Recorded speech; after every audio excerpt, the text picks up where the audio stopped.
Welcome to Retirement Ramblings. I'm Scott, and today is day 61 on my countdown to retirement.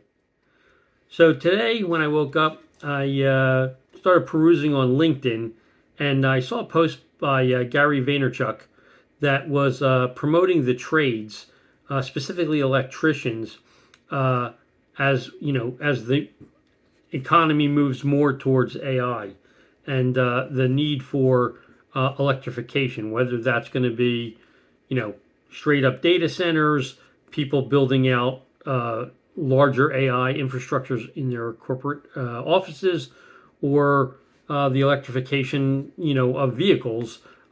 Even if we go with autonomous driving, there'll need to be major charging stations along the way, and electricians, HVAC guys, things like that will absolutely be required.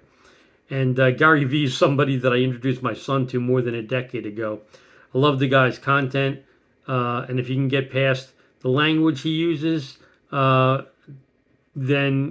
what he has to say is actually super interesting. So if you haven't ever checked out Gary Vee, I would take the time to go do it. And then I also saw a post from Charles Schwab where they showed the major indexes and the maximum drawdowns for 2025 through October 31st. So I thought that was interesting information as well. And then, as I told you guys I was going to do, I started back on carnivore today.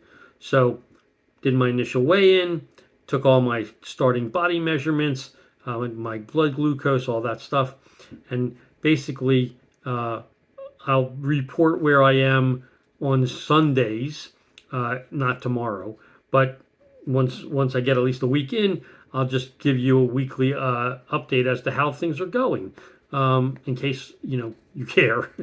And then I did my weekly financial review, and we ended the week up 0.71%, and so we're now sitting with a 13.99% gain for 2025. And the stock market as a whole ended the week mixed. The Dow Jones Industrial Average finished up 0.8% to 47,563. The S&P 500 was up 0.7% to 6840. It closed above 6,900 for the first time this week, so that was interesting. The Nasdaq was up 2.2% to 23,725, but the Russell 2000 was down 1.4% to 2,479, presumably because of the statement Powell made where the December cut isn't a given. And then, excuse me, the 6 of the 11 S&P 500 sectors were down for the week. The winner for the week was information technology, up 3%. The loser for the week was real estate, down 3.9%, followed closely by consumer staples and materials, both down 3.7% for the week. WTI crude was also down 0.9% for the week to $60.98 a barrel, and gold continued its decline this week, down 3% to $4,013.30 per troy ounce. The big winner for the week was natural gas. It's been up twice, 2 weeks in a row, and this week it was up 24.8% to $4.12.04. International markets ended up for the week. The winner for the week was again Japan at 6.3% at 52,411. And I should say that international markets ended the week mixed, not up. France was the loser for the week, down 1.3% to 8,121. So, because I started carnivore, I decided that I was going to make ghee today.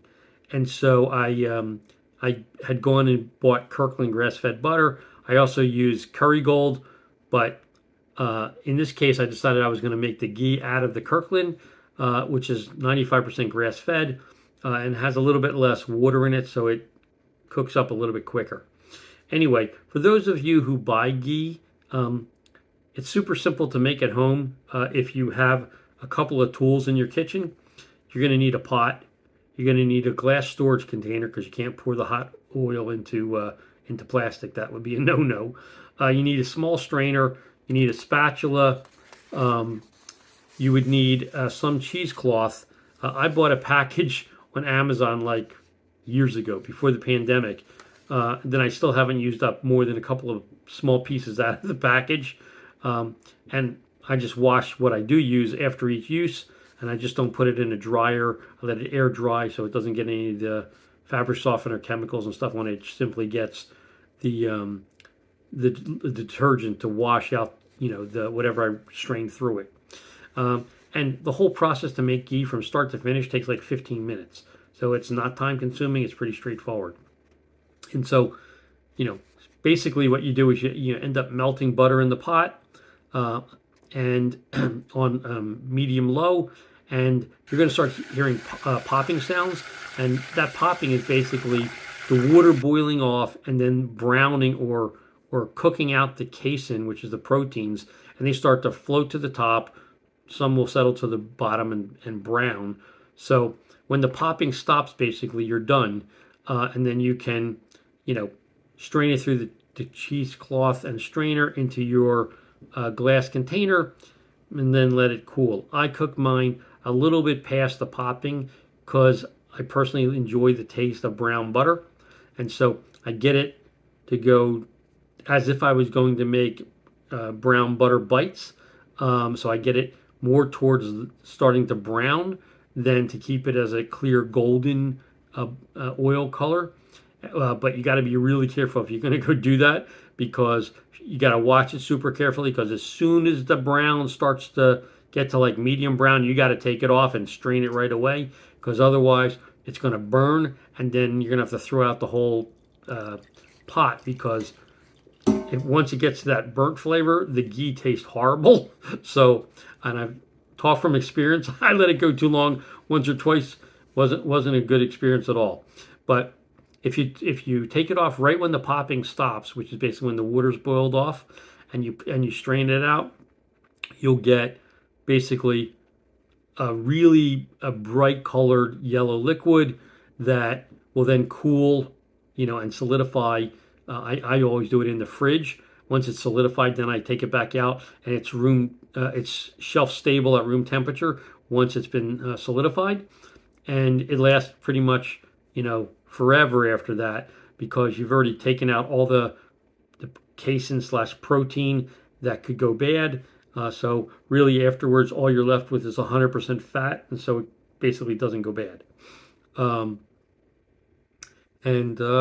you can use it for whatever you might want to use it for, to add fat to your meal, or to just simplify your frying process, basically.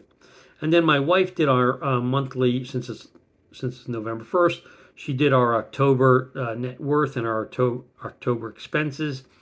And then I'll take that information as input, and tomorrow I'll put it into our Bolden retirement plan and update that. And then for lunch, I made a half of a pound hamburger with Redmond's real salt. And then I have a Street Strider elliptical bike that you can go out, and it actually is a bike. Like it's not stationary. It has a hookup to make it stationary, but you can ride it, down the road, down the street, down the beach, on a boardwalk, whatever. It burns like over 1,000 calories an hour, and it is hard as heck to do. So anyway, I've used it a number of times, and it kicks my butt every time. And if you have even the slightest hill, you're going to be working your bottom off. Like, it is really hard. Anyway, I decided to photograph it today. I did that, and then I created a listing and put it up for sale, because I've had it now for, I don't know, maybe 4 years or something. And I'm in that whole 4 year period, I want to say I used it for sure less than 10 times, maybe less than 5. Like, it was really hard.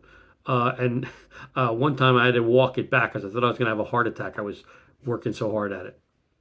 Anyway, put it on Facebook Marketplace along with some dishes that my wife wanted to put out in advance of Thanksgiving. So I've got a dish set that, it's one of our large ones. I want to say it was like 12 pieces or whatever, 12 piece set.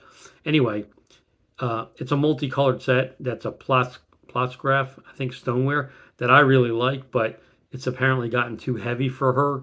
And so we use this Mikasa, it's a whatever, lighter china dishes as our normal dishes. So I got all that taken care of out on Facebook Marketplace. And then for dinner, I ended up making ribs. And I made half the rack of ribs with my low carb seasoning for my wife. And the other half of the rack was simply using Redmond's real salt, and cooked it in the oven and finished it on the grill like I always do. And that, became my dinner. And then I cooked up 2 eggs because I needed to add some fat to the meal.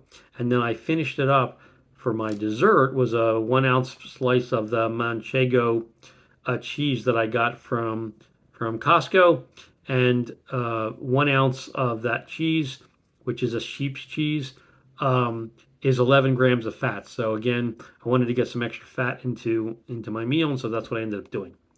Anyway, that is my update for today. If you have any questions or any comments, please leave them in the comment section down below or drop me an email at myretirementramblings@gmail.com. Otherwise, I hope you have a great evening, and until tomorrow, which will be my day 60, take care.